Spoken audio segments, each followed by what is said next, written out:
The United States remains fully committed to NATO. We see that commitment every day, all over the alliance, with US troops in Europe, US leadership within the alliance, and US contributions to our collective defense.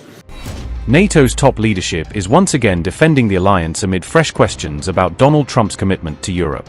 Mark Rutte sought to calm allies by insisting that the United States remains fully committed to NATO's collective defense. As Washington pushes allies to spend more on defense, European governments are under growing pressure to deliver. While American forces remain deployed across Europe, concerns persist about the long-term direction of US policy. Reports of potential reductions in US military assets have raised new questions about NATO's future capabilities. For many allies, the central concern is whether future US decisions could reshape the alliance's security umbrella.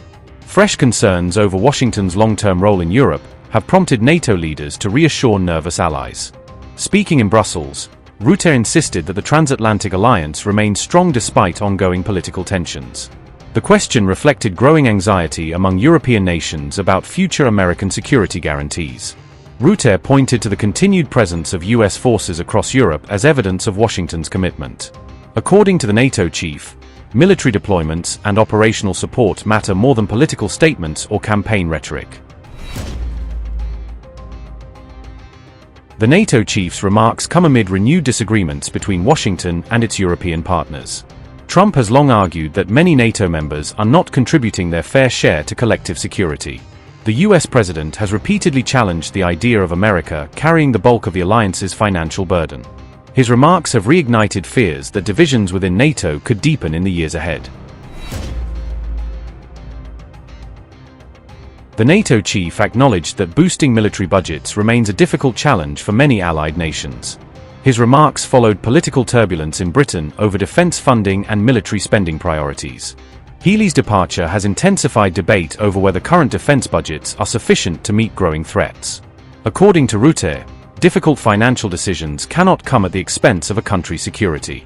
He argued that military strength remains a key pillar of national resilience and long-term economic confidence. New reports suggest Washington may be considering reductions in some of its military assets assigned to NATO operations. The proposed changes could affect key surveillance and air power capabilities currently supporting alliance activities. Security experts say any reduction in US assets could weaken NATO's ability to monitor threats and respond rapidly. As debate over America's military commitment intensifies, allies are increasingly questioning the future shape of the alliance. Since the start of Russia's full-scale invasion, Norway has consistently been one of Ukraine's strongest supporters. Norway was one of the first allies to contribute to the Prioritized Ukraine Requirement List, or PEARL, helping deliver urgently needed US equipment to Ukraine. You are a leading contributor to this initiative, including your most recent additional contribution of over $300 million. I welcome the agreement between Norway and Ukraine to deepen defense and security cooperation, including support for the production of drones. We are also taking greater European responsibility. And I think sometimes people refer to the fact that with this current American administration, Europe must do more. But this is an issue which predates the current administration. And now it's happening.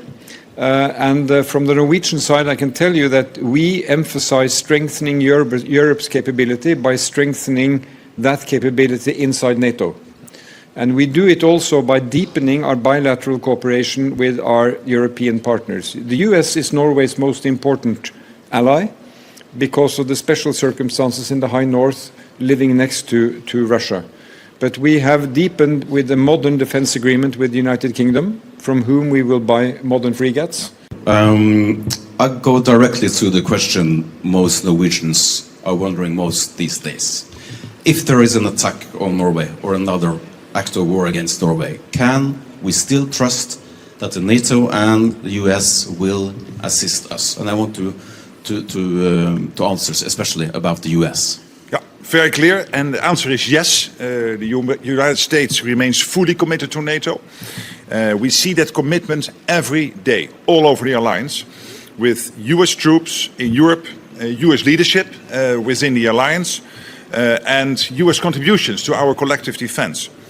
Of course, commitment is always measured by actions. And so let me get to the actions. The United States continues to demonstrate in practical terms its commitment to NATO every day. We see men and women from the US serve alongside allies from the Black Sea to the High North. UK Defence Minister John Healey just resigned over a disagreement about defence spending from the United Kingdom. Does this stress the fact that this isn't an easy process to ramp up defence spending? What we are seeing all over the alliance is countries really stepping up. The United Kingdom last year increased its defence spending. I had not heard this announcement. John Healey, I respect very much, so I have to accept your assessment that this happened, but for me it's new. But more generally speaking, what we are seeing all over the alliance is countries increasing their defence investments. And of course, it's not easy, because in the end there is always a trade-off with other expenses, which are also important. But the core task of every government in the end is keeping the country safe and making sure that there is a strong economy. These are the two pillars for our deterrence and defense. A strong economy which sustains the country and of course and all the jobs and the people in it, and at the same time making sure that the country is as safe as possible. To follow up on my colleague's question, we saw yesterday that there was a poll where only 11% of Europeans view the US as an ally, and majorities in many European countries doubt that the US will actually defend us if attacked. So how will you and NATO address this breach of confidence? By pointing at the facts, as I discussed with your colleague. And the facts are that the US is not only in word fully committed to NATO, but also in practice. And we see this, and I just listed all these examples where the US is heavily participating in joint exercises and or leading those exercises with substantial contributions. We have over 80,000 US troops in Europe. We have the nuclear umbrella as our ultimate guarantor of true freedom in Europe.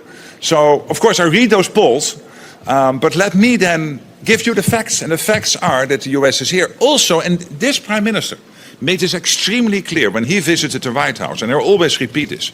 He said, the defense of the US mainland starts in Europe. It starts particularly in Norway. And you pointed out that these huge nuclear submarines from Russia on the other side of the border, and you have that historic border between NATO and Russia.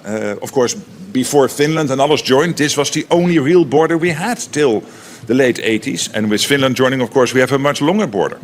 But what Jonas Störe showed is to the American president, these nuclear submarines are not there to attack Norway. They are there to attack the mainland of the United States. And the fact that we are together in NATO, the US keeping Europe safe, Europe keeping the United States safe, jointly, transatlantic, making sure that 1 billion people are safe. I think the best example of that was that visit of your Prime Minister. I'm not sure you are from Norway.